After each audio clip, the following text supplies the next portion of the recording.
Je sais que ma femme vous a raconté. Laissez-moi vous expliquer à mon tour. Oui, ce sont des phrases que l'on peut entendre en consultation. Nous ne sommes pas toujours prêts et prêtes à les accueillir, à prendre en charge ces situations. Nos formations sur le sujet sont toujours aussi précaires et ce sont pour beaucoup d'entre nous les formations personnelles, le partage de situations qui nous permettent de construire des solutions. 28. C'est déjà le nombre de féminicides qu'il y a eu depuis le début de l'année 2024, c'est-à-dire en seulement 61 jours. Les paroles des victimes commencent à être écoutées, mais nous sommes encore loin d'une prise en charge médicale et judiciaire convenable et suffisante pour toutes. Accompagner les victimes, reconnaître et toujours croire leurs récits sont essentiels. Mais comment faire pour les auteurs ? La conscientisation de leurs actes est elle aussi primordiale. Même s'il existe des poursuites judiciaires, des sensibilisations à destination des auteurs, la prise en charge médicale fait toujours défaut, alors qu'elle est essentielle contre la lutte des violences sexistes et sexuelles. La violence est-elle une pathologie ? D'où vient-elle ? Est-ce qu'on peut éviter les récidives ? Comment les écouter ? Orienter ? Soigner ? Que faire quand un auteur de violence fait partie de notre patientèle ? Nous expose son histoire, son vécu. Je suis Lou Merzo, porte-parole de l'ISNAR IMG, et j'ai aujourd'hui l'honneur de vous présenter une boîte à outils animée par le docteur Anne Angotti, gynécologue à la Maison des Femmes de Grenoble, et le docteur Tristan Gabriel Segard, psychiatre membre de la Fédération des CRIAVS. Je n'ai aucun lien d'intérêt en dehors d'être au bureau national de l'ISNAR IMG. Le but de cette conférence est d'essayer de trouver des réponses quand nous sommes face à ces situations. Je leur laisse la parole.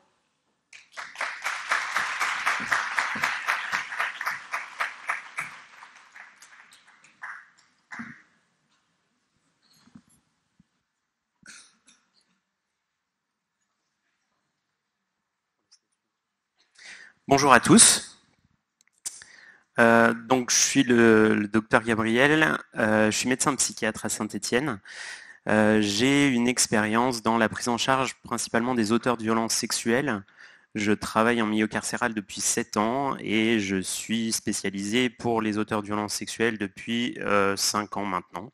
Et du coup, je coordonne les missions du CRIAFS, qui est le centre de ressources pour les intervenants auprès des auteurs de violences sexuelles sur le secteur de la Loire. Bonjour à toutes et à tous. Donc, moi, je suis la docteure Anne Angotti. Je suis la médecin responsable de la Maison des Femmes Grenoble-Alpes. Donc, moi, j'ai une expertise plutôt côté victime. Et je suis aussi je suis responsable d'un centre de santé sexuelle. Donc, j'ai une expérience en santé sexuelle. Donc, pour vous accompagner dans les réflexions dans cet atelier, je vous propose un cas clinique que j'imagine que vous puissiez rencontrer dans votre pratique de médecine générale. Donc vous recevez votre patient, Monsieur B, un patient que vous connaissez depuis qu'il y a eu une découverte de cancer de prostate. Vous suivez toute sa famille. Ce patient est venu s'installer récemment parce que il a divorcé.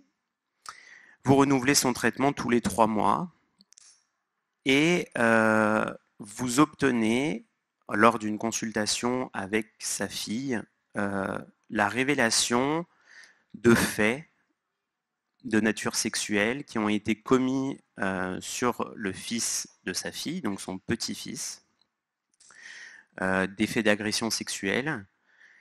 Vous prenez en charge, du coup, votre patiente, vous prenez en charge votre jeune patient pour l'orienter dans les filières de victimes, pour les accompagner. Et puis, vous avez à renouveler le traitement de votre patient, Monsieur B. Donc vous ouvrez la porte de la salle d'attente et vous le trouvez abattu. Et avant même que vous preniez la parole, il vous dit « je vais tout vous expliquer ». Alors pour rendre ça un petit peu ludique, on va vous poser des questions et on vous propose de lever la main pour répondre oui à cette question ou de la laisser baisser pour répondre non. Donc, qui ressent ces représentations des auteurs de violences sexuelles sur mineurs l'envahir dans cette situation? Alors, on ne voit pas du tout. J'ai même envie de dire. Mais oui, c'est un peu Parce que je sais pas, il y a des gens, je pense. J'ai l'impression de vivre un fond d'œil permanent.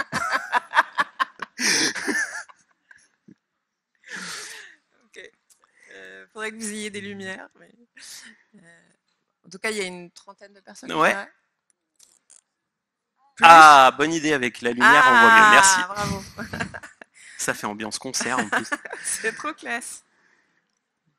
Ok, avec honnêteté, du coup, donc ces représentations, on va en parler, c'est indispensable d'en prendre conscience. Qui se sent prêt à accompagner ce patient?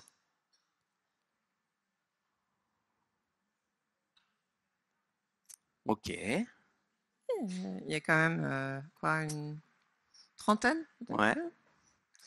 Qui considère ce patient comme un monstre?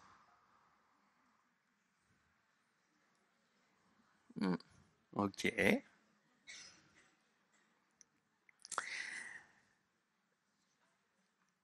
Qui arrive à s'identifier à la souffrance de ce patient?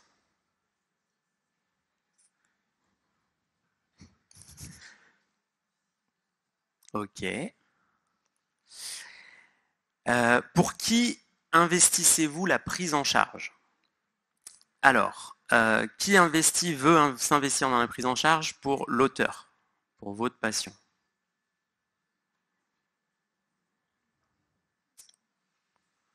Ok. Pour les victimes, en général? Ok. Donc là, c'est une grande majorité. Et pour les enfants victimes de violences? Ah oui. Encore une plus grande généralité. Ouais. C'est normal, les enfants, c'est mignon.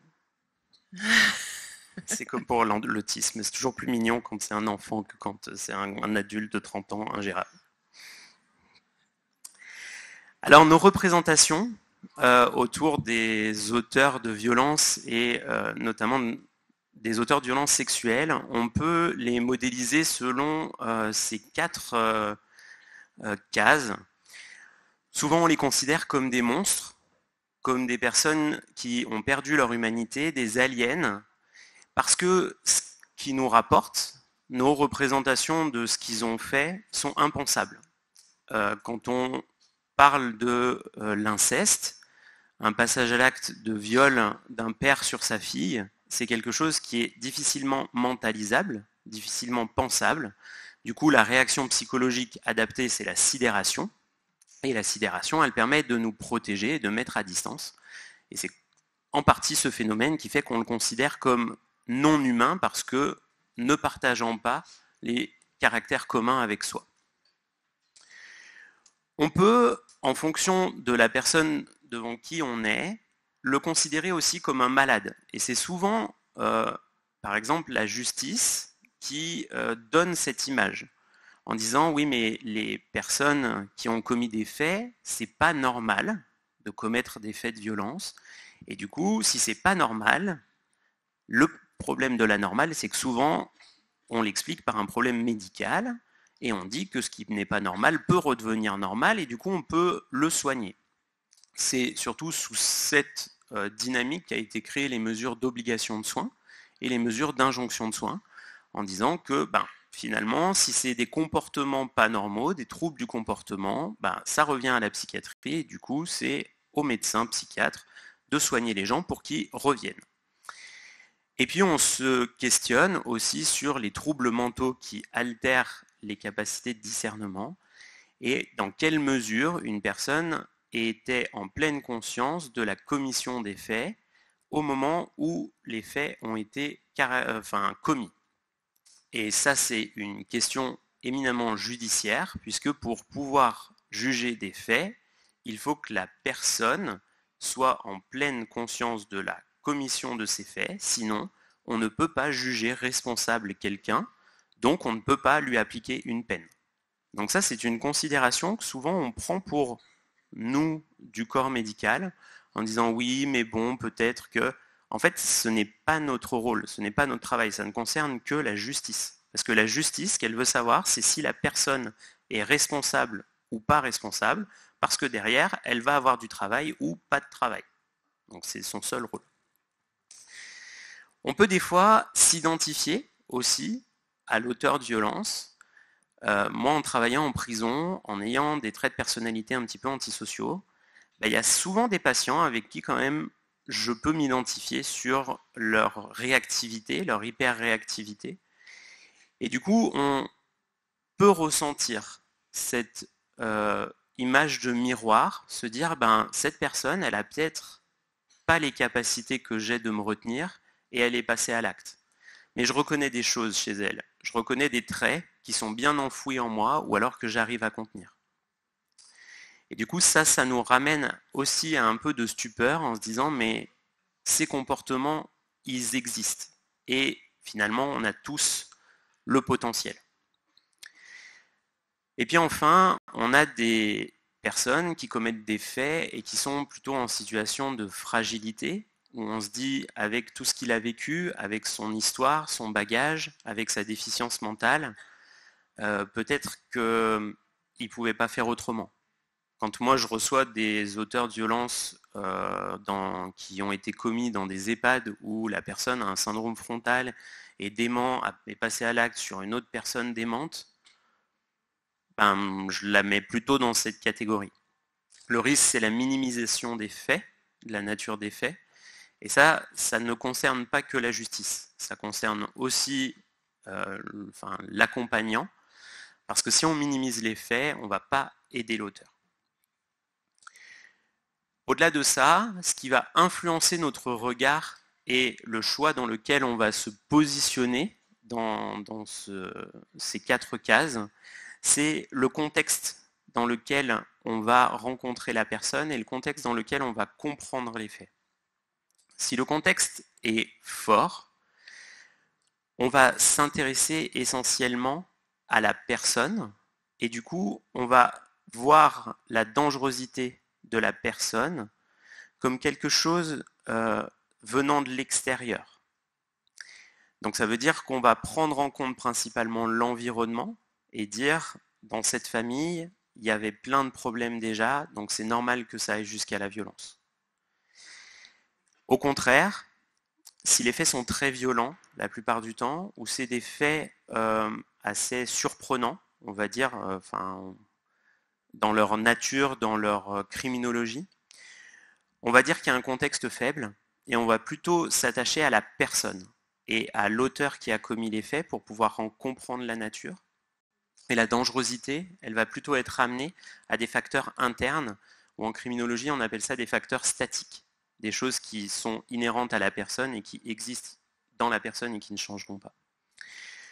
L'ensemble de ces représentations, elle est dynamique, et du coup, on va pouvoir, le jour où on rencontre la personne, le trouver malade, et puis rapidement passer à miroir, et puis au bout de 3 semaines de suivi avec un pervers, vous allez vous dire « Ah en fait, je me suis bien fait avoir, et finalement, c'est un monstre ». Donc c'est très dynamique, et il faut savoir, dans la prise en charge, c'est vraiment quelque chose qu'on apprend avec seulement la pratique, à mon sens, à observer cette dynamique de changement, à toujours s'autoriser à se questionner sur quelle représentation on a de ce patient et de cette personne pour pouvoir l'accompagner au mieux, en limitant l'invasion de ces représentations dans notre prise en charge. Les violences sexuelles sont massives, donc comme vous le savez avec la médiatisation des résultats de la Civise, c'est des chiffres extrêmement inquiétants qui sont, à mon sens, encore minimisés par une sous-déclaration. C'est extrêmement tabou de se dire victime, c'est extrêmement tabou de se déclarer auteur. Il n'y a pas de judiciarisation systématique, beaucoup de personnes ne vont pas porter plainte. On estime dans la dernière enquête qui a été la plus documentée avant la Civise, l'enquête Virage, que 14,5% des femmes adultes et 3,9% des hommes sont victimes de violences sexuelles, ce qui représente une prévalence extrêmement forte. Pour les enfants, c'est 160 000 enfants victimes de violences sexuelles chaque année, ce sont les chiffres de la Civise. 5,4 millions de femmes et d'hommes adultes qui ont été victimes au cours de leur enfance. Donc ça fait énormément de victimes, et derrière ces victimes, il y a des auteurs. Donc ça fait aussi énormément d'auteurs. Les violences sexuelles, elles touchent essentiellement les mineurs, parce que c'est plus facile d'agresser un mineur que d'agresser un majeur. Donc c'est plus de la moitié des violences sexuelles, et ça c'est des chiffres qui sont issus du ministère de la Justice. Donc c'est seulement sur les plaintes déposées et sur les affaires qui ont été poursuivies au pénal ou au correctionnel. Donc c'est des faits qui sont des chiffres qui sont forcément de fait minimisés. Et 81% des violences sexuelles débutent avant l'âge de 18 ans, 51% avant 11 ans et 21% avant 6 ans. Donc le pic de prévalence de violences sexuelles, d'atteinte sexuelle, c'est vraiment la période prépubère. Et les violences sont de plus en plus entre mineurs. On découvre de plus en plus de passages à l'acte entre mineurs parce que la parole se libère. Et du coup, très souvent, c'est à la faveur d'une découverte sexuelle qu'il va y avoir une agression entre mineurs au sein de la fratrie. 77% des victimes de violences sexuelles après 18 ans sont des femmes. Et ça, c'est à relier avec d'autres données qui sont plutôt liées aux agressions sexuelles qu'aux viols. Et qui touchent du coup principalement les femmes pendant leur majorité. Les violences sexuelles, elles sont principalement commises par des hommes et par des proches. Donc quand on nous a fait la prévention en nous disant l'inconnu qui passe et qui te propose des bonbons dans la rue, il faut s'enfuir, c'est clairement pas de lui qu'il faut avoir peur. Celui dont il faut avoir peur, c'est le bon tonton. C'est le parrain qui est trop proche, c'est l'ami de la famille qui est très très seul et qui est tout le temps à la maison. C'est de lui qu'il faut avoir le plus peur. C'est la personne qui rend service à la famille. Oui, l'image de viol dans un parking, en fait, c'est pas du tout ce qu'on a, nous, dans les faits, dans nos cliniques. C'est vraiment à l'intérieur des maisons que sont vécues les violences. Depuis que je suis en détention, alors pas moi, mais depuis que j'exerce en détention, j'ai mon bracelet. Depuis que je travaille en détention depuis 7 ans, j'ai vu que 3 affaires de viol sur femmes adultes. De viol impulsif comme on voit dans un film en fait. Où la femme elle passait, il est passé, il l'a pris entre 2 voitures, ou alors il est rentré dans le hall de l'immeuble, il l'a attendu derrière l'escalier, il l'a violé. Enfin, j'en ai eu que 3. Et dans la Loire, on n'est pas trop mal niveau violence sexuelle. Donc 95,2% des agresseurs sont des hommes. Ça, c'est une réalité et c'est quelque chose qu'on échangeait entre nous avant. C'est principalement des hommes qui passent à l'acte, ça c'est certain, mais il ne faut surtout pas mésestimer la partie de femmes qui passent à l'acte, plutôt dans un cadre d'inceste. C'est plutôt des faits d'inceste qui vont être commis sur des victimes très jeunes, avant la période prépubère justement, et pour lesquelles il est quasiment impossible d'obtenir une plainte, puisque déjà la mémorisation des faits est quand même très compliquée. Au-delà de ça, s'il y a une mémorisation, la démonstration, l'apport de la preuve pour la justice est impossible. Et du coup, il y a extrêmement peu de judiciarisation de violences sexuelles commises par les femmes. Et quand c'est judiciarisé, souvent on dit classiquement qu'il y avait un homme dans la constellation. Donc il y avait un homme qui participait aux violences, mais moi j'ai eu des cas vraiment de femmes qui étaient à l'origine des violences sexuelles perpétrées au sein de leur famille, avec une mère qui organisait les rapports sexuels entre ses enfants dans la famille pour pouvoir les gérer, pour pouvoir gérer la colère.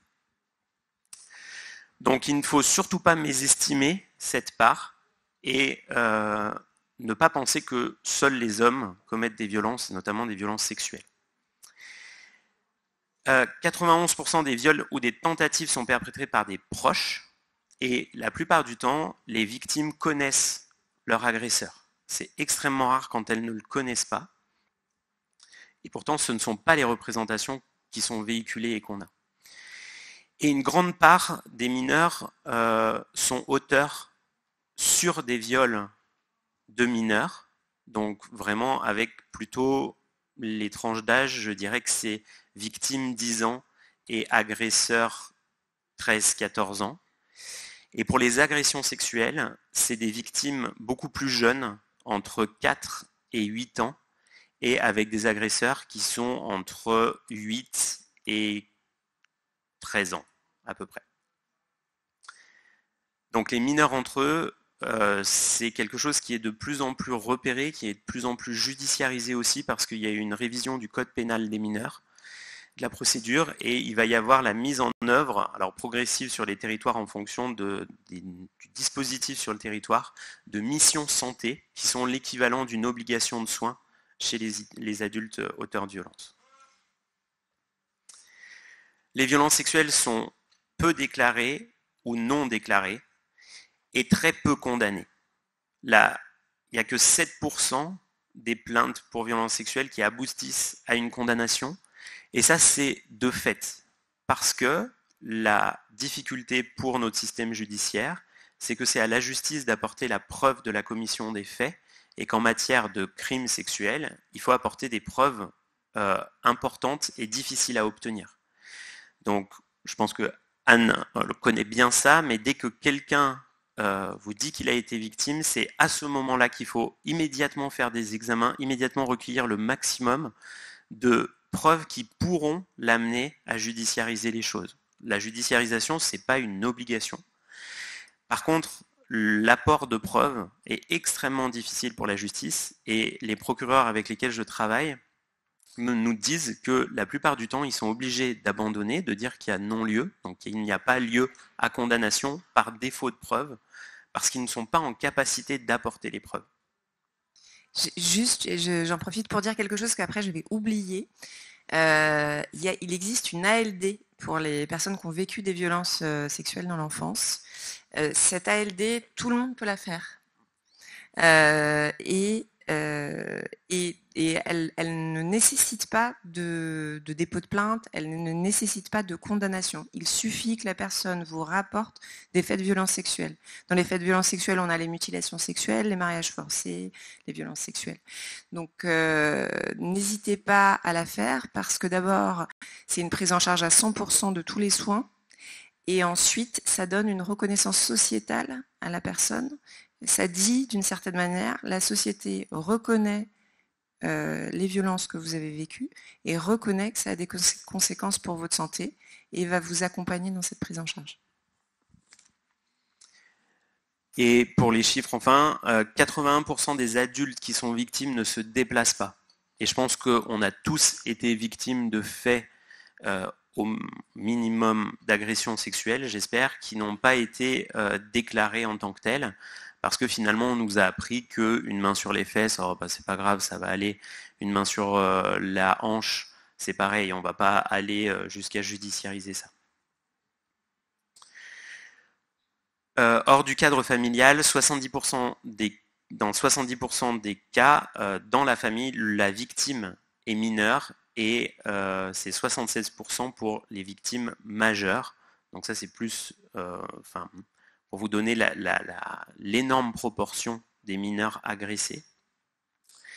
Et comme je vous disais, 61% des auteurs accusés ne peuvent pas être poursuivis du fait d'un défaut de preuve. Par contre, la justice pénale, quand même, en France, et surtout en matière de violences sexuelles, une fois qu'il y a des preuves, ils vont être condamnés. Et 90% des procédures pénales enclenchées pour des faits de violence sexuelle aboutissent à une condamnation. Est-ce que vous avez des questions? Déjà, on vous a un peu assommé de chiffres là, mais c'était pour que vous preniez conscience de ce caractère massif des violences sexuelles. S'il y a des questions, n'hésitez pas en tout cas à nous interpeller. Donc moi, je vais vous parler d'une consultation que j'ai faite et qui a été une consultation qui a été difficile pour moi. Donc je l'ai fait, c'est une consultation que j'ai réalisée à la Maison des Femmes. C'était une patiente que je recevais, j'étais la première à la recevoir. C'était quelqu'un qui venait pour... donc le motif principal, c'était des violences sexuelles dans l'enfance, c'était de l'inceste. Et en fait, elle décrivait cette patiente de 39 ans qui était bien insérée, mariée, avec des enfants, qui travaillait. Elle décrivait depuis 1 an, à la suite de ce qu'elle elle appelait une levée d'amnésie traumatique, c'est-à-dire que pendant plus de 20 ans, elle n'avait eu aucun souvenir de ce qui s'était passé. Puis, elle avait eu des flashs, et, elle avait des reviviscences des événements. Elle décrivait une crise psychique intense. Et moi, je la recevais dans ce contexte de crise psychique. Donc, sur le dossier, j'avais quelques éléments, idées suicidaires, anxiété, automutilation. Elle avait plein de troubles somatiques. Hein. Le psychotrauma s'accompagne d'un tout un cortège de symptômes fonctionnels. En tant que somaticienne et somaticien, vous allez vous en rendre compte. Et il y avait marqué juste passage à l'acte. Alors d'abord, je vais faire un tout petit chemin de traverse pour vous dire que quand moi je reçois des patientes qui ont vécu des violences ou qui les vivent encore, et nous, on a pris l'habitude de ne pas aller dans le récit traumatique, en tout cas de ne pas y aller hors cadre très spécifique. Pourquoi on ne va pas dans le récit traumatique? Parce que la plupart des patientes qu'on reçoit sont en psychotrauma. Et quand elles partent dans un récit traumatique, en fait, quand on est en psychotrauma, on est toujours un peu au moment et à l'endroit des violences. Quand elles partent dans un récit traumatique non contrôlé, elles retournent complètement dans les violences et elles nous emmènent avec elles. Donc nous, on a vraiment l'habitude de cadrer de ce côté-là et de ne pas aller dans le récit traumatique. On caractérise les faits de violence, c'est-à-dire qu'on repère si c'était des événements de violence sexuelle, physique, cyberviolence, quel type de violence. On repère aussi les conséquences des violences sur leur santé, mais on ne va pas dans le récit traumatique. Est-ce que ça, c'est clair déjà pour vous? Ok. Mais moi, j'ai pas du tout l'habitude de voir des auteurs ou des autrices. Et donc, j'ai pas l'habitude de ce côté-là. Et face à cette patiente qui me décrivait des passages à l'acte sur son conjoint, en fait, j'ai eu une inquiétude pour ce conjoint, en miroir de ce que je vis en général avec les femmes. C'est-à-dire, dans quelle mesure il faut que je fasse un signalement. Vous savez que depuis 2020, on peut faire des signalements s'il y a un danger immédiat et une emprise. Donc, j'étais dans ce questionnement-là et j'ai cherché un peu à caractériser les faits, à savoir de quel type de violence on parlait. Et là, elle est partie dans un récit, mais côté autrice. Donc, un récit de ses passages à l'acte.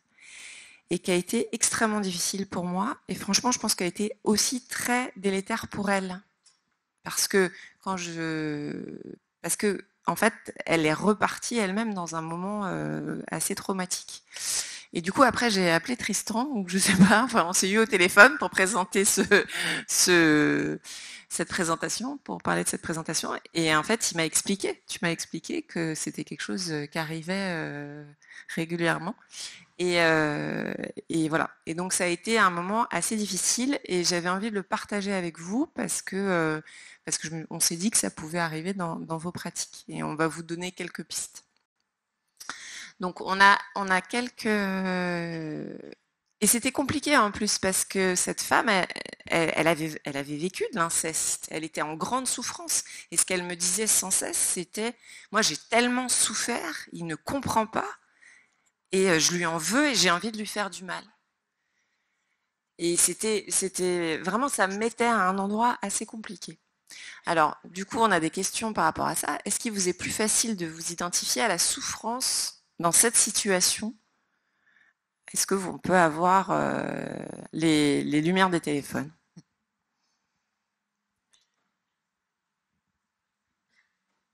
Ok, merci. Et si vous vous investissez auprès de cette personne, vous vous investissez pour qui? Pour les victimes?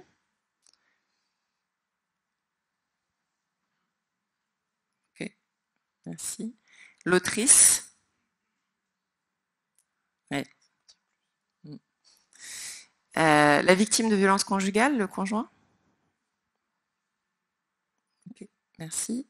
Et les enfants, parce qu'il y avait ça aussi en questionnement de fond, c'est-à-dire qu'est-ce qui se passe avec les enfants? Parce que vous savez que les enfants qui vivent dans un foyer où il y a de la violence d'un parent sur un autre, ils sont, alors on dit soit co-victimes, soit victimes aujourd'hui, c'est-à-dire qu'ils sont reconnus depuis 2021, non même 2022, je crois, c'est assez récent. Ce sont des violences qui leur sont faites à eux. C'est-à-dire on ne peut plus dire la phrase « c'est un mauvais mari, mais c'est un bon père ». En fait, tant que les actes n'ont pas été reconnus, tant que la personne n'est pas en capacité de conscientiser ses actes, voilà, c'est quelqu'un qui fait aussi du mal aux enfants, même s'il n'y a pas de violence directe contre les enfants. Donc, comme vous avez vu, dans le témoignage de Anne, cette patiente, du coup, autrice, était elle-même victime. Ça, selon les études, c'est jusqu'à 80% des auteurs qui ont été victimes eux-mêmes. Donc on rencontre des auteurs de violences et de violences sexuelles dans tous les milieux, de partout, ça existe de partout. Par contre, ça n'arrive pas à une seule catégorie. C'est-à-dire qu'il faut des facteurs quand même pour que ça vienne et qu'on évolue dans la carrière d'auteur. Et du coup, 80%, mais même jusqu'à 90% des auteurs de violences sexuelles sur mineurs incestuels ont été eux-mêmes victimes avant. Ces auteurs de violences, la plupart du temps, ils n'ont pas eu leurs besoins affectifs fondamentaux satisfaits. Donc ça, c'est des trucs de psy, les besoins affectifs fondamentaux, mais souvent c'est le jeu, la sécurité, leur attachement avec leur figure étaient la plupart du temps ambivalents au moins bien, on va dire, ou insécures au pire. Ils sont en très grande, je me fais attaquer quoi. Ils sont en très grande souffrance psychique la majorité du temps, et dans le passage à l'acte, dans la criminologie, on comprend souvent le passage à l'acte comme une tentative de survie psychique. Donc c'est passer à l'acte pour faire sortir, extérioriser la pulsionalité à l'intérieur, et du coup on peut penser le passage à l'acte aussi comme une tentative de survie de la part de l'auteur. Donc la commande qui nous avait été faite, c'était prendre en charge les auteurs de violences pour ces violences. Moi, je pense que c'est une affaire de spécialiste d'accompagner un auteur de violence pour précisément la nature de ces violences. Mais par contre, que les soins primaires, dont vous êtes le bras armé, a un vrai rôle à jouer. Oui, quelques chiffres encore. Désolée, on va essayer d'aller plus rapidement sur les chiffres. Juste pour rappeler que ça commence tôt, hein, l'âge moyen c'est 10 ans. Que les violences sexuelles, elles sont quand même dans l'enfance, elles sont quand même dans 44% des cas incestueuses, que dans 22% des cas ce sont des viols, qu'il y a 5% des victimes qui ont un handicap aussi. Il faut savoir que le handicap, c'est vraiment un facteur de risque de violence, comme les troubles du spectre autistique. Je ne sais pas si vous le savez, mais 80% des femmes qui présentent un TSA vivront des violences sexuelles. Donc voilà, le handicap, c'est un facteur très important de tout type de violence, d'ailleurs, je crois, Tristan. Vous redire aussi, donc je pense que là, vous avez bien compris le caractère massif des violences sexuelles, mais vous dire aussi que les violences, et les violences sexuelles notamment, dans l'enfance, ça a des conséquences extrêmement importantes en termes de santé. Donc c'est l'étude ACE, l'étude de 98 de Felitti, qui est une étude qui a été réalisée aux États-Unis sur plus de 12 000 patients, qui a mis en évidence que si c'est pas pris en charge, je tiens à cette phrase parce que il n'y a pas de malédiction, hein, c'est pas la double peine, c'est-à-dire vous avez vécu des violences et en plus votre vie va être très difficile. Donc il y a vraiment la notion d'espoir, de prise en charge, et c'est là que vous intervenez aussi. C'est-à-dire que si vous êtes en capacité de prendre en charge des victimes, vous allez permettre un changement de trajectoire de vie. Mais en tout cas, il y a 20 ans d'espérance de vie en moyenne, quand ce n'est pas pris en charge, de moins pour les personnes qui ont vécu des violences sexuelles dans l'enfance. Pour continuer sur les conséquences des violences sur la santé, donc il y a des conséquences extrêmement importantes en termes de santé mentale, donc notamment le psychotrauma, on en reparlera. Près de 50% des victimes de viol ont fait une tentative de suicide et 77% des victimes évaluent comme important l'impact sur leur santé mentale. Il n'y a pas que des conséquences en termes de santé mentale, il y a aussi des conséquences physiques, somatiques, des violences. Il y a des conséquences en termes d'IST, de grossesse. Donc 10% des filles qui ont subi des viols se sont retrouvées enceintes. Moi qui fais de l'IVG, je vous rappelle qu'une IVG sur 3 se fait dans un contexte de violence.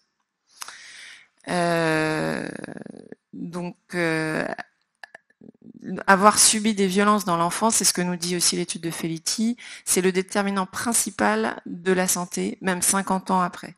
Donc si vous avez des questions à poser à vos patientes et à vos patients, plus que l'appendicectomie ou l'amygdalectomie, en fait, c'est de savoir s'il y a eu des violences dans leur vie.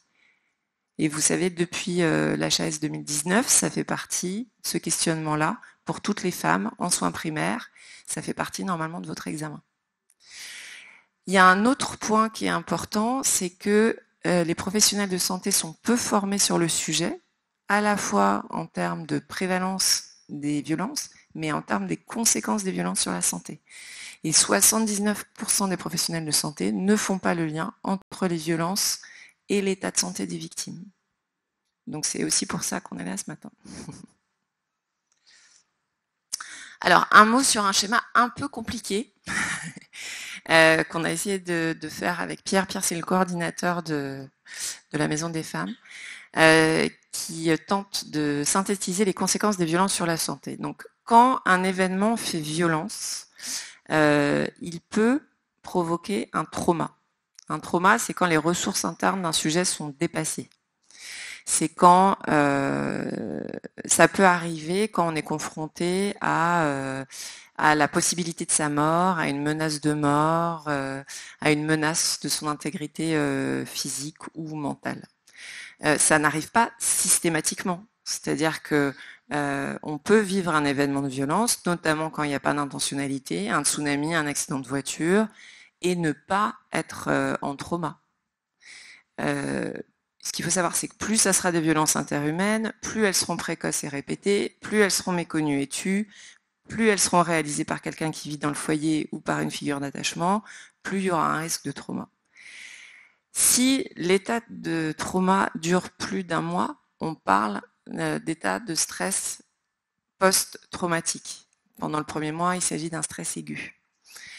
À ce moment-là, il n'y a rien non plus d'irréversible. C'est ça qui est important à savoir, c'est que ça peut tout à fait guérir. Enfin, ça peut se soigner. Guérir, je ne sais pas, parce qu'on ne revient jamais à l'état basal, mais se soigner. Et ça dépend des conditions internes et externes. Alors les conditions internes, c'est Tristan vous en a parlé, dans quelle mesure les besoins fondamentaux de l'individu ont été apportés à l'individu, c'est-à-dire quelles sont ses compétences psychosociales, sa capacité à reconnaître ses propres émotions, à poser ses limites, à comprendre les émotions des autres, à savoir demander de l'aide, enfin l'ensemble des compétences psychosociales. Et ça dépend aussi de l'accompagnement que nous allons proposer. C'est-à-dire le simple fait, moi quand je forme mes internes aux violences, souvent, quand la patiente dit oui à la question « est-ce que vous avez vécu des violences ?», c'est la panique à bord. Elles ne savent plus quoi faire, elles sont sidérées et elles ne savent pas quoi faire derrière. Et en fait, la plupart du temps, simplement dire « ok, je vous crois, vous n'êtes pas responsable, ce que vous me décrivez, c'est puni par la loi, et je vais vous accompagner dans la mesure de mes possibilités, et merci de votre confiance. En fait, ça, c'est suffisant. Tristan va vous le dire, c'est à un moment faire preuve d'humanité face au récit. Vous êtes quelqu'un qui vous livre un pan de son humanité, de sa vulnérabilité, quelque chose d'extrêmement intime, et ce qu'il attend de vous, ou ce qu'elle attend de vous à ce moment-là, c'est de réagir en tant qu'humain qui résonne avec cette personne, je dirais. Voilà. Donc un mot là-dessus. Donc, pour continuer ce que disait Anne, moi je pense que la médecine actuelle et surtout la médecine moderne, elle souffre de sa maladie de l'agir. Et la plupart du temps, moi c'est pareil quand je forme mes internes, mes externes, ou quand j'en parle au département de médecine générale, je leur dis qu'est-ce que vous voudriez faire? On me dit on l'envoie chez le psychologue. Je dis en fait ça c'est faire quelque chose qui ne sert à rien. Tout le monde, j'espère, est en capacité de prendre son téléphone, de taper psychologue sur le téléphone pour trouver un psychologue. Moi je pense que agir et juste faire de l'orientation dans les soins, quand on a une maladie et qu'on n'est pas en compétence pour pouvoir trouver des soins adaptés, c'est ce qu'on doit faire. Mais face à un auteur de violence, face à une victime de violence, il faut déjà l'accompagner. Et l'accompagner, c'est acter, prendre acte de ce qui nous a révélé. Le monde médical actuellement, il est vraiment dans la technicité, dans le faire, il faut produire, il faut faire une ordonnance, au détriment total de l'affectivité. Dans l'exercice, moi je pense que c'est vraiment l'exercice en prison qui m'a sensibilisé à ça. En prison, il n'y a rien. C'est vraiment le néant. Vous êtes face à des plaintes de patients. Le patient vous dit mais là, moi je vais me suicider parce qu'en fait j'ai plus de nouvelles de ma femme. L'administration pénitentiaire va me changer de cellule. J'ai plus d'argent. À part partager votre affectivité avec cette personne, à part partager votre humanité avec cette personne, je vois pas tellement quelle réponse je peux apporter d'autre. Et je pense que c'est ça le cœur de notre métier, c'est déjà partager quelque chose avec la personne, avant toute chose, avant de pouvoir faire des soins comme on nous l'apprend à l'université. Je pense que le premier soin, c'est juste de partager son humanité. Le patient, il vient souvent avec une recherche d'apaisement immédiat, et notamment dans la clinique du trauma, ils viennent avec une souffrance qui est très ancienne, mais comme vous disiez Anne, qui est vécue perpétuellement. Et du coup, cette souffrance, elle est très violente, et nous, en tant que soignants, elle est très intolérable pour nous. Et du coup, on va s'engouffrer là-dedans, on va le vivre comme un devoir de soulagement.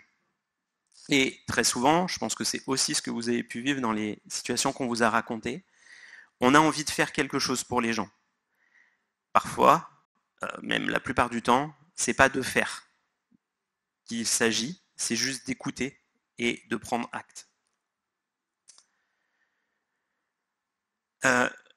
L'absence, en fait, l'obligation de résultat, ce devoir de soulagement, il entraîne une obligation de résultat. Et l'absence de guérison, ça devient un échec. Et souvent, on se culpabilise de ne pas arriver à soigner nos patients, à se dire oui, mais il faut que je fasse plus, ou je vais faire de la littérature, je vais chercher. Moi, je pense que il y a aussi pas mal de fois où en fait, on se perd, on se met dans un mode défensif très technique pour se dissocier un petit peu de l'affection, de l'affectivité, de l'ambiance sentimentale qui se produit et de ce qu'on vit, et c'est ça qui nous perd. Alors que le partage de cette humanité va réhabiliter la personne. Vraiment, le but du soin, pour moi, c'est de redonner l'autonomie au patient. Mais si vous redonnez l'autonomie au patient, si vous le réhabilitez dans ses fonctions, il va forcément vous quitter. Donc dès que vous prenez en charge un patient, le but de votre prise en charge, c'est qu'il vous quitte. C'est qu'il se défasse de vous et qu'il n'ait plus besoin de vous. Gardez ça, c'est une démarche personnelle qui a été très longue pour moi, de comprendre ça. Et surtout de mettre ça en perspective avec le pourquoi vous vous êtes engagé dans le métier de médecin. Pour moi, il faut promouvoir le patient, quoi qu'il arrive, même si c'est un monstre, même si c'est un auteur. Obtenir le soutien, l'accompagnement, la compréhension de ses semblables, c'est ce que toute personne attend quand il est en souffrance. Et les auteurs qui vont vous parler, qui vont vous révéler les choses, c'est qu'ils sont arrivés à un niveau de souffrance intenable. Et du coup, votre mission, c'est absolument ça. C'est absolument de le soutenir, de l'accompagner, vous, en tant qu'accompagnateur, parce que vous êtes celui qui a obtenu la révélation des faits. Et pour ça, la personne vous a donné quelque chose d'extrêmement précieux. Donc vous ne pouvez pas le retransmettre, le virer à un psychologue, l'envoyer au CMP, l'envoyer au psychiatre, parce que vous, maintenant, vous êtes garant de cette parole. Et vous avez obtenu, par le lien de confiance que vous avez réussi à créer, quelque chose de précieux. Il faut aussi s'efforcer, à mon sens, de tolérer la complexité. Et dans toute situation de violence, il y a énormément de complexité, énormément de niveaux.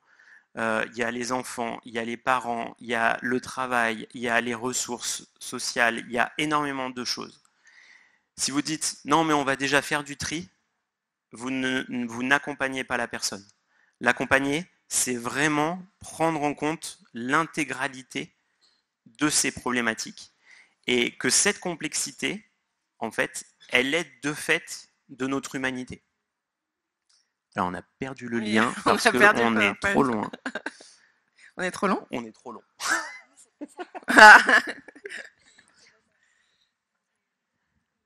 Est-ce que vous avez des questions pendant ce blague ? C'est le moment parce qu'on n'a plus de PowerPoint, donc n'hésitez pas. Oui.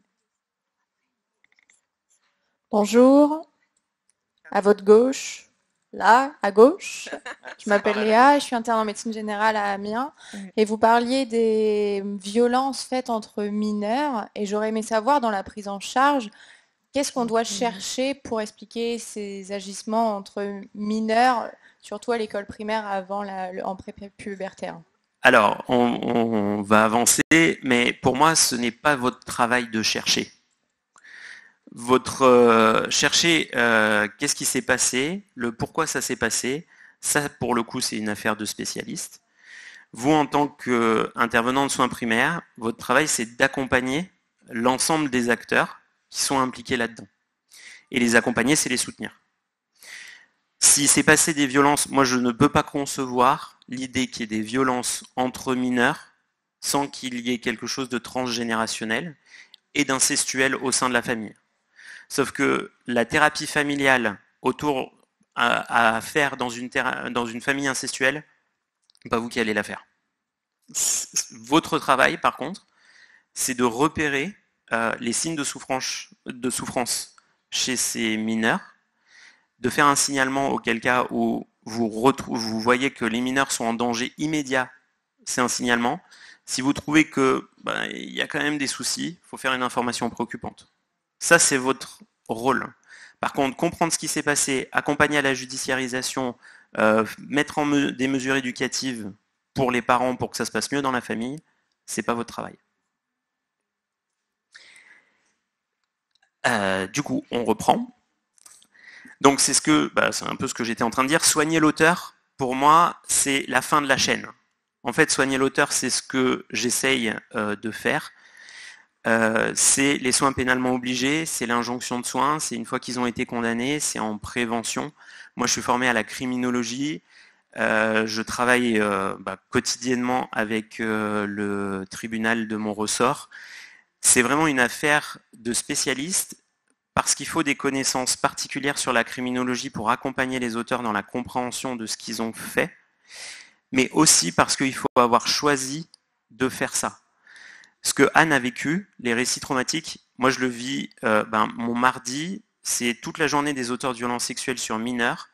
Je fais 9h, 18h de consultation avec des auteurs de violences sexuelles sur mineurs où on décrit les faits. Donc mes mardis, moi j'entends que ça. Mais j'ai choisi, ça m'intéresse, j'ai des mécanismes de défense qui me permettent de survivre à ça. Donc c'est ok. Si vous n'avez pas choisi, il ne faut pas s'engouffrer là-dedans. C'est vraiment quelque chose de dangereux. Moi j'ai une supervision personnelle une fois par mois et une supervision institutionnelle une fois par mois. Donc il y a vraiment des garants de ça. Les deux. Accueillir donc vraiment l'auteur votre mission, c'est de lui rendre son humanité. Il a perdu son humanité du fait de son passage à l'acte, du fait de la prise de conscience de ce qu'il a fait, à minima, du traumatisme d'avoir commis des actes interdits, parce que ça, on n'en parle jamais, mais beaucoup d'auteurs de violences sont eux-mêmes traumatisés d'être passés à l'acte.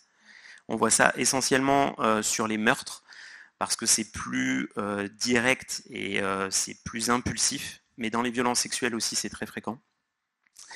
Et réhabiliter la personne dans son humanité, essayer de lui redonner un peu foi en ses besoins, lui apprendre à identifier ses besoins et à les satisfaire, c'est comme ça que vous allez vraiment l'accompagner. La violence, c'est vraiment une tentative de survivre. C'est quand c'est pas un mécanisme pervers ou de la sociopathie, c'est vraiment un mécanisme pour essayer de se sortir d'une situation psychique intenable. Et en accueillant la personne vraiment dans une situation d'humanité, vous allez lui permettre de créer cette confiance pour qu'il vous parle de cette tension psychique et de ces problèmes qu'il vit, qui l'entraînent à la violence. Et c'est là-dedans que vous allez pouvoir l'accompagner. Mais le travail pour faire de la désistance, donc c'est sortir des comportements délinquants, ça c'est un travail personnel. C'est pas vous qui allez pouvoir donner ça à la personne. La désistance, ça dépend uniquement de la personne et surtout de son environnement psychosocial. Donc ce n'est pas qu'un travail de psychiatre d'accompagner les auteurs. Les besoins humains, donc c'est important, il y a trouver du sens, ressentir de l'estime pour soi, pour les autres, pour ce qu'on fait, soutenir les besoins affectifs, soutenir son autonomie. La stimulation, ça a un lien avec le jeu et la spontanéité, et puis se sentir en sérénité. Toutes ces dimensions, à mon sens, c'est ça votre travail de médecin généraliste en soins primaires, c'est de s'assurer que les personnes peuvent atteindre une satisfaction de ces besoins humains fondamentaux. Et ça, vous allez protéger les victimes et les auteurs de la récidive. Pour prévenir l'évolution vers le statut d'auteur, du coup, il y a vraiment un travail de dépistage des signes de trauma psychique, parce que une fois que vous aurez dépisté les traumas, vous allez pouvoir accompagner les personnes dans le travail de la prise de conscience, de la conscientisation, et les accompagner dans vraiment se restaurer, se réhabiliter, et Anne vous en parlera plus. Repérer les types de comportements de survie qui sont vraiment de shun psychique, le fait d'être en mode automatique, d'être en mode robot, d'être complètement désaffectivé, déshumanisé, ça c'est qu'il y a du trauma, c'est certain. Et puis donner des espaces de parole pour tous, et Anne vous en parle. Oui, les centres. C'est vrai que moi je suis responsable d'un centre de santé sexuelle où on reçoit majoritairement des femmes et je pense que ça serait vraiment très intéressant de développer des centres de santé sexuelle pour les hommes ou en tout cas de faire de la place pour les hommes dans nos centres de santé sexuelle. On a la contraception masculine qui progresse, peut-être que ça sera l'occasion. Je pense que vous avez dû voir les chiffres sur la vasectomie aussi qui augmentent.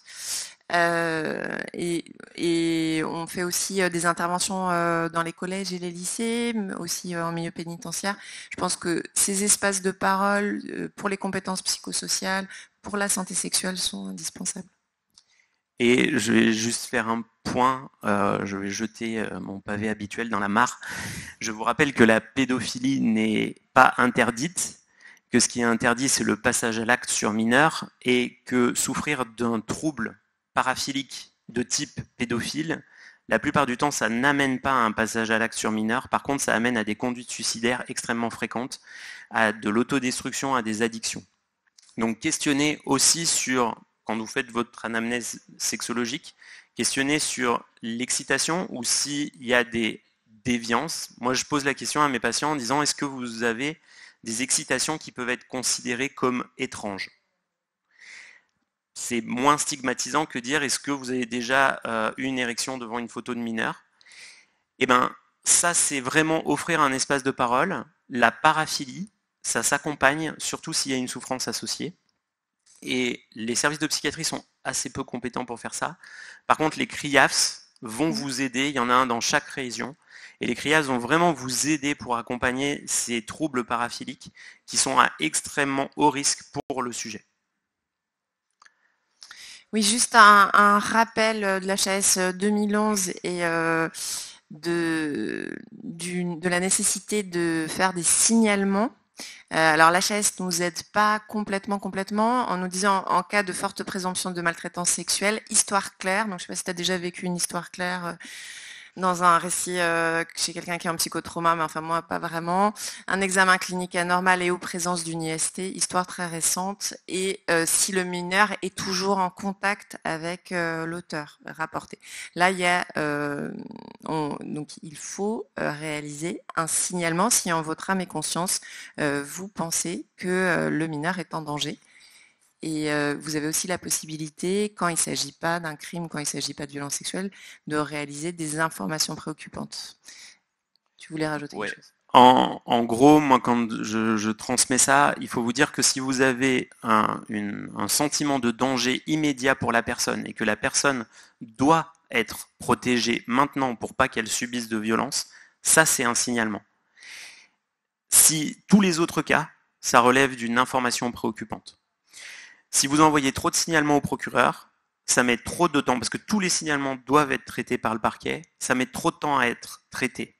Donc il vaut mieux envoyer des signalements précis pour les bonnes choses, donc pour les situations dans lesquelles il faut une protection immédiate pour une personne en situation de vulnérabilité. Tout le reste, ça sera des informations préoccupantes. Quand on parle avec les procureurs, souvent ils reçoivent des signalements qui sont en fait des informations préoccupantes, ils les lisent, ils les enregistrent et ensuite ils les transmettent à la cellule de protection, à la cellule de recueil des informations préoccupantes. Donc vous avez perdu du temps dans le circuit. Donc vraiment, essayez de garder ça. Si c'est un danger immédiat pour la personne vulnérable, il faut un signalement. Tous les autres cas, c'est information préoccupante. Et personne ne vous reprochera d'avoir fait un signalement si vous l'avez fait de bonne foi, pour protéger un mineur. Et tout à l'heure, tu disais quelque chose d'intéressant, Tristan, sur le fait de ne pas forcément questionner les actes. Dans le signalement, vous devez juste noter ce qui vous alerte, et du coup, vous n'avez pas à faire la description de ce qui s'est passé et des faits. Ça, c'est un travail de justice et des forces de l'ordre. Donc, pour moi, vraiment, il ne faut pas questionner un mineur qui vous révèle avoir été victime. Vous devez faire un signalement pour dire qu'il vous a révélé avoir été victime et qu'il est encore en contact avec son agresseur. Ces éléments sont suffisants. Et il n'y a pas besoin de savoir ce qui s'est passé, pourquoi ça s'est passé, dans quel contexte ça s'est passé. Ça, c'est un travail d'enquêteur. Si vous voulez faire ça, c'est une autre voie. Donc vraiment, faites attention à ça parce qu'en plus, souvent, on veut bien faire, donc on discute avec les gens et on modifie leur mémoire. Et du coup, on va modifier la nature des actes et ce qu'ils vont rapporter aux forces de l'ordre et à la justice. Donc, il suffit que vous ayez une alerte, quelque chose qui vous questionne, qui vous inquiète. C'est cette inquiétude qu'il faut transmettre au procureur et pas l'intégralité de la situation, comment vous l'avez recueillie. Ok ? Et puis surtout, vous n'êtes pas obligé de subir les choses. Donc, quand quelqu'un vous rapporte des faits, quand un auteur vous décrit des choses, vous pouvez lui dire « Stop, en fait, moi là, je suis pas là pour écouter ça. J'entends ce que vous me dites. Par contre, moi aussi, c'est violent. Et du coup, je vais vous accompagner, mais moi, je suis pas là pour qu'on en parle. » C'est pas la même chose d'offrir la possibilité de parler de ce qu'on vit, et par contre, de quand même se respecter en tant que thérapeute. Et par exemple, moi, il y a des patients très pervers qui me racontent dans tous les détails tout ce qui s'est passé. Et au bout d'un moment, je leur dis non mais stop, en fait. Je dis là, vous me dites juste des trucs parce que ça vous excite. Je dis quand vous m'expliquez comment vous avez mélangé votre sperme avec les sécrétions vaginales de la femme et tout ça, je dis moi, ça m'intéresse pas en fait. Je dis je suis pas là pour écouter ça. Moi, je suis là pour comprendre. Donc, ce que vous me dites, ça m'intéresse pas. Et c'est possible en fait de dire ça. Je pense qu'on ne se respecte pas assez dans nos discours. Voilà, moi j'ai reçu des femmes qui sont venues, qui m'ont exhibé leur poitrine et tout ça. J'ai dit non mais en fait moi je suis pas là pour ça. Je pense que principalement, enfin un bon médecin c'est déjà un médecin vivant et en bonne santé mentale. Donc, ben voilà, moi je me respecte de base, et quand ça sort du cadre, ben, ça sort du cadre, et puis le patient il sort du bureau, de toute façon il y en aura un autre, hein. Si vous accompagnez pas celui-là, il y en aura d'autres à accompagner. Et faites très attention, quand on n'est pas formé, et même quand on est formé, à la fascination et à la curiosité. Ça, c'est un mécanisme de défense extrêmement fréquent face aux auteurs, c'est-à-dire que vous allez vous engouffrer parce que ça vous fascine, et votre psychisme va couper l'affectivité avec laquelle vous ressentez les choses. Et du coup, vous allez aller de plus en plus loin dans votre questionnement parce que vous voulez comprendre, parce que vous voulez en savoir plus, parce que vous aurez toujours une bonne raison. Si vous commencez à être là-dedans, c'est que c'est trop tard. Donc, le mieux, c'est de s'en rendre compte et de s'arrêter. Et moi, il y a des fois, pareil, je dis à des patients, stop, là, je sens que je vous pose trop de questions, on s'arrête là. Et on arrête la consultation, parce que généralement, c'est plus possible de reprendre. Et puis, il faut souvent, pendant la consultation, avoir recours à la métacognition, en se disant, qu'est-ce qu'il veut me dire quand il me révèle ça? Comment il me le dit? De quelle manière il me le dit? Quels sont les mots qu'il me dit? Pourquoi il veut me le dire? À quoi ça lui sert? Qu'est-ce qu'il attend derrière ça? Qu'est-ce que moi, je veux savoir? Et est-ce que c'est utile de savoir les choses? Moi, je pense que cette dernière question, c'est la plus importante. C'est est-ce que c'est utile de savoir les choses? Si on pose des questions juste parce qu'on pose des questions, ça ne sert à rien. Est-ce que c'est important cette information? C'est pas comme ça qu'on nous a appris à rédiger nos observations médicales ou à faire un entretien médical. Mais les réactions défensives, principalement, ça va être la minimisation des faits. Donc vous allez sous-estimer de manière artificielle la nature des faits pour pouvoir supporter. Vous dissocier, donc faire comme si c'était rien du tout en fait, il s'est rien passé. La fascination, je vous en ai parlé. L'intellectualisation, donc ça c'est on va chercher à comprendre, on va faire des théories, on va faire des hypothèses. Et puis agir. Et ce que je vous disais, l'action, c'est vraiment dans notre monde ce qui est valorisé comme mécanisme de défense, donc c'est encore plus prévalent. Oui, un mot sur le trauma vicarien si vous voulez rester en bonne santé mentale. Donc le psychotrauma, c'est principalement les éléments d'intrusion, hein, les flashbacks, les cauchemars, les reviviscences, l'évitement, et puis l'hyperréactivité, l'hypervigilance, plus ou moins la dissociation. Donc le psychotrauma, n'hésitez pas à vous former, c'est vraiment quelque chose d'essentiel dans nos cliniques. Je pense qu'il y a deux, tu peux passer. Il y a deux choses pour prévenir le trauma vicariant. Donc le trauma vicariant, c'est le trauma en miroir, c'est-à-dire le trauma en tant que soignante ou soignant qu'on ressent suite au récit du patient ou de la patiente qui nous raconte son trauma. C'est extrêmement fréquent hein, dans nos pratiques et je pense qu'il y a donc des facteurs de risque qui ont été identifiés, des vécus traumatiques non résolus, hein, on n'est pas soignante ou soignant par hasard, donc qui nous font aller vers l'évitement, l'absence de formation sur le sujet des violences et sur le sujet du trauma, le débordement de nos capacités d'empathie, l'incapacité, c'est ce que disait Tristan là très justement, à fixer nos limites, et pour ça, ça nécessite une très bonne conscience de soi et des bonnes compétences psychosociales, c'est-à-dire qu'est-ce que je suis en train de vivre. Quand Tristan parlait de méta, il disait qu'est-ce qui est en train de se passer, qu'est-ce qui se passe, qu'est-ce qu'il veut me dire, mais il y a aussi qu'est-ce que je vis moi émotionnellement et qu'est-ce que ça me fait traverser, et c'est pas forcément quelque chose qui est développé pendant nos études, voire c'est quelque chose qui est coupé pendant nos études. Et il y a aussi, et moi j'y tiens particulièrement parce que c'est bien de se remettre en question, mais c'est aussi bien de voir les facteurs plus collectifs, les facteurs de risque liés aux conditions de travail.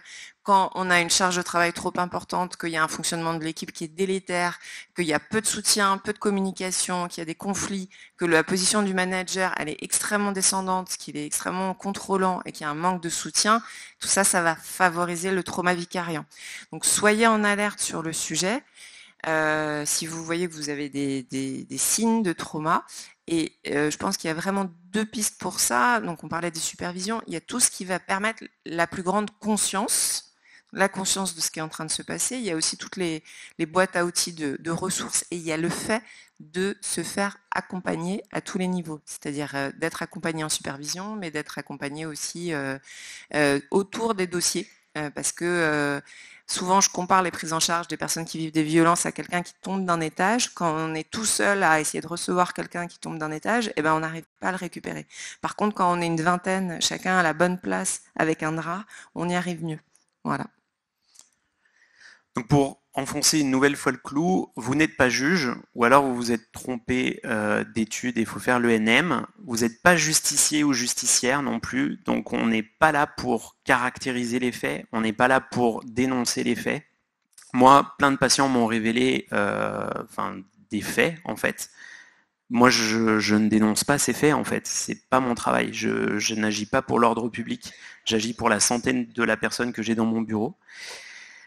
On ne doit pas condamner le patient, donc c'est pas à vous de dire si le patient est responsable de ce qu'il a commis, même s'il vous révèle que c'est lui qui a commis les faits.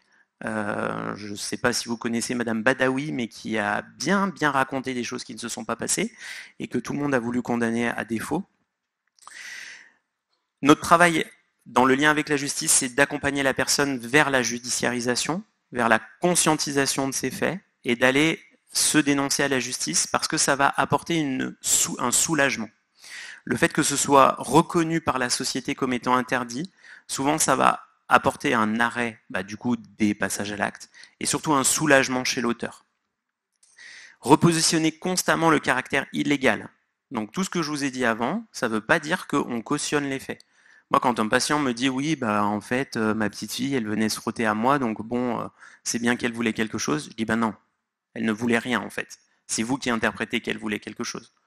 Donc toujours ramener le caractère illégal. Vous ne pouvez pas cautionner ce qui a été fait. Orienter vers des dispositifs spécifiques. Et orienter, ça ne veut pas dire lâcher, ça veut dire que vous gardez la prise en charge, mais que vous accompagnez votre patient pour aller vers un dispositif spécifique. On ne savait plus. Ah non, je me trompe au bouton.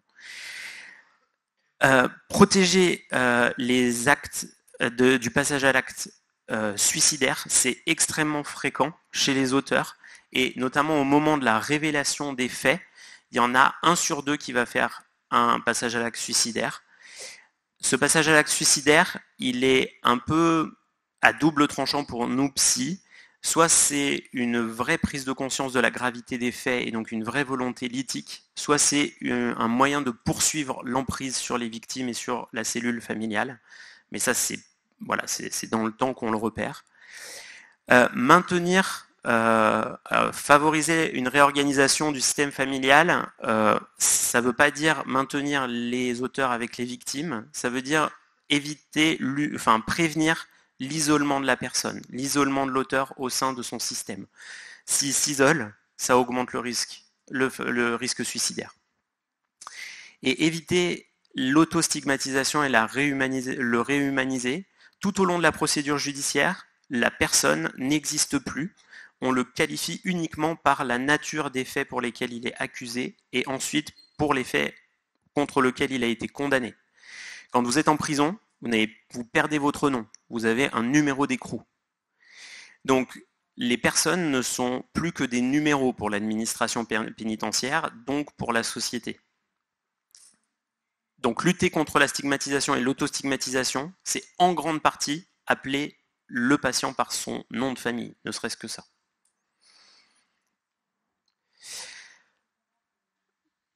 Des éléments de prévention. Oui, on en a parlé déjà, donc permettre des espaces de parole sur les violences sexuelles, sur les fantasmes déviants, Tristan en parlait.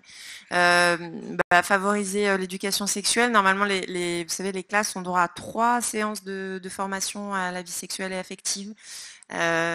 Pour l'instant, elles ne sont pas du tout réalisées. Ce qu'on vous disait également, ne pas rester seul, expliquer la question du consentement, peut-être tu dis un mot sur... Ouais. Expliquer l'importance de la différence entre l'intimité et l'extimité. L'intimité, c'est ce qu'on partage avec soi-même. Donc c'est uniquement sa pensée avec soi-même. Et l'extimité, c'est ce qu'on est conscient de partager avec les autres. Donc quand vous envoyez des nudes, même avec votre tête, si vous êtes conscient de ce que vous faites, c'est OK en fait. Et ça, c'est à mon sens qu'il faut transmettre aux jeunes générations, c'est qu'il faut prendre conscience des conséquences de cette extimité, de ce qu'on accepte de montrer de notre intimité. Et préserver au maximum le trésor qu'est ce dialogue avec soi-même, qu'on ne nous apprend pas et qui est très peu valorisé dans notre monde, juste de se questionner sur qu'est-ce que je vis, qu'est-ce que je ressens, de quoi j'ai besoin. Ça, c'est de la vraie intimité. Et ça rejoint donc le dernier point qui est vraiment un point fondamental selon moi, qui est le développement des compétences psychosociales, la connaissance, la conscience et la satisfaction des besoins fondamentaux.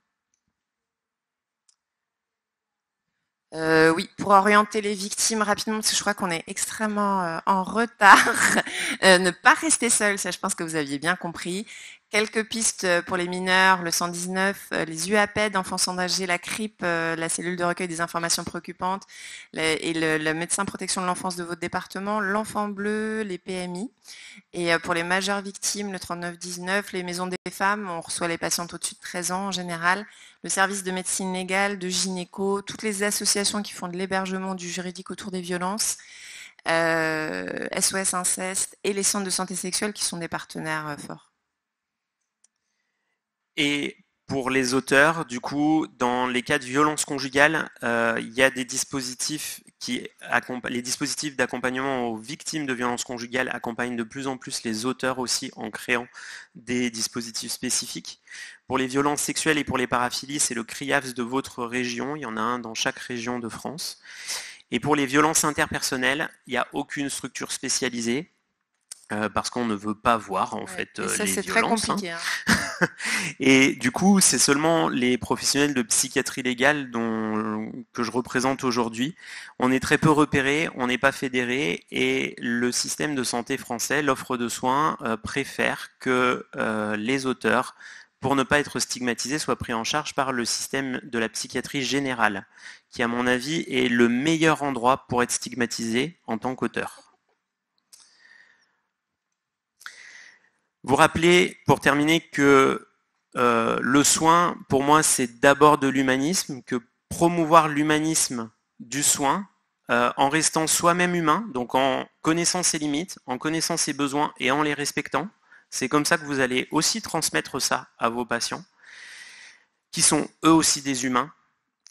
Promouvoir l'imperfection de la médecine, ses limites, son incapacité à résoudre les problèmes, que les problèmes médicaux ne sont jamais simples, que la complexité fait partie de notre environnement et de notre vie, et que le soin doit être pensé comme un espace d'interhumanisme, et qu'on a tous une part de cet humanisme en nous, ces caractéristiques d'être humain, et que de les partager tous ensemble, c'est ça qui fait un vrai soin efficace, à mon sens. Enfin, pas qu'à mon sens, c'est quand même Cynthia Fleury qui l'a dit. Dans le soin et un humanisme qu'on vous recommande. Ouais, un petit tract, mais toute la collection tract, je vous recommande à tout le monde. Merci de votre attention. Merci. Et puis on est dispo pour vos questions.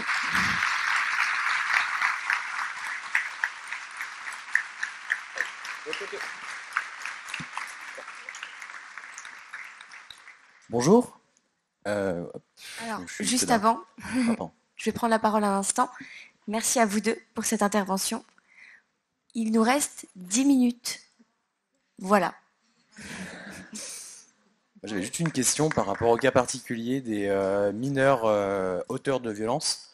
Quelle structure est plus adaptée pour eux? Est-ce que c'est plutôt les CRIAFS, les UAPED, même si c'est plus pour les victimes?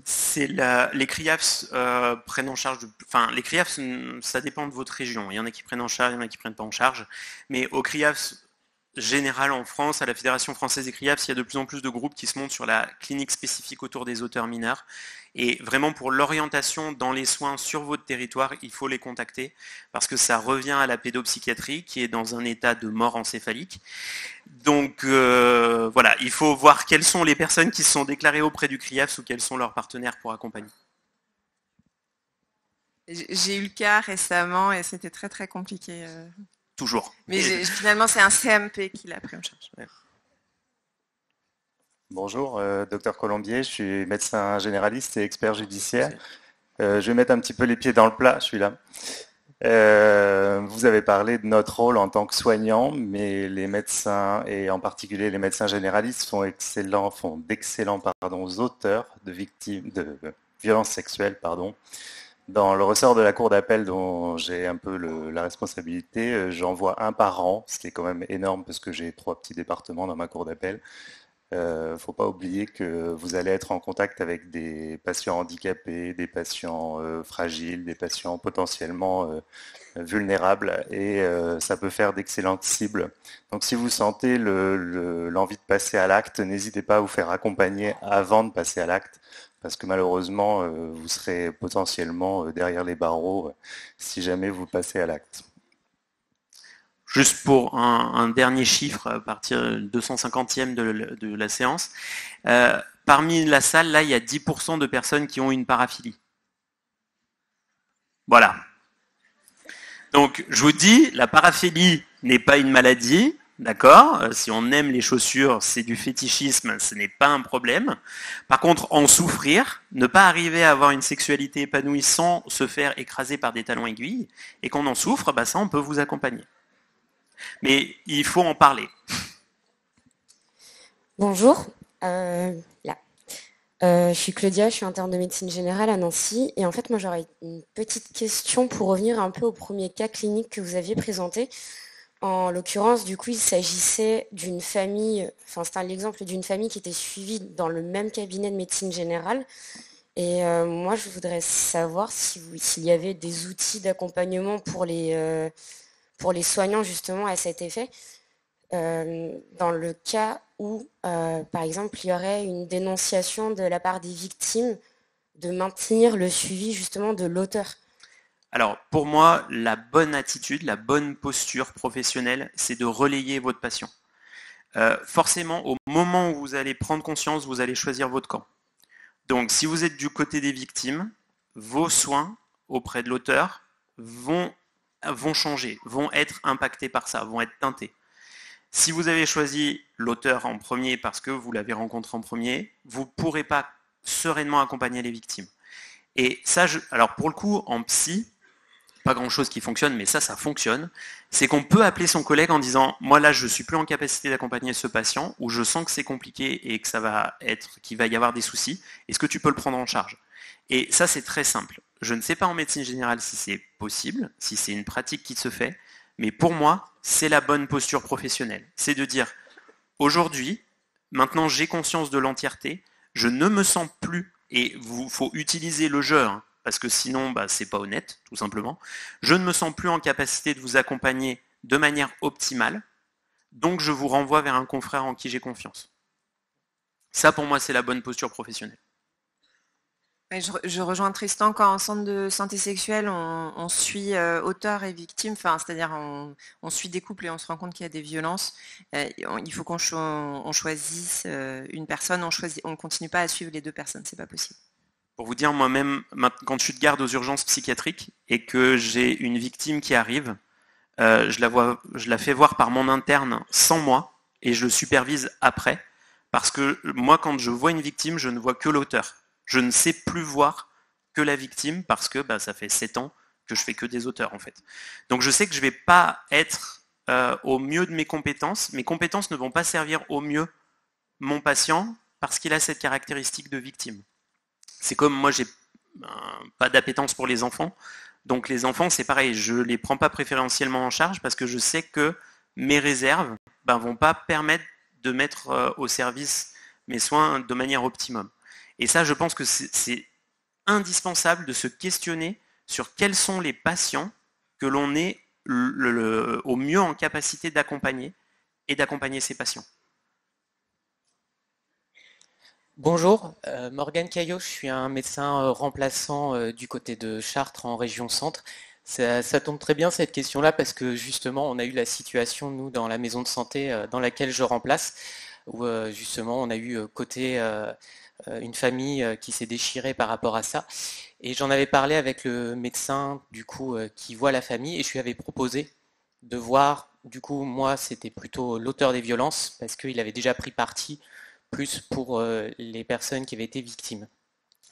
Je souhaitais vous remercier pour vos présentations, pas que les chiffres, mais vraiment le côté des compétences psychosociales, parce que c'est vrai que c'est quelque chose qu'on a encore beaucoup de mal à apprendre, mais c'est spécifique à tout le cursus de médecine, même si en médecine générale, on sait qu'il y a des petites améliorations, mais il y a encore du long chemin à faire en pédagogie.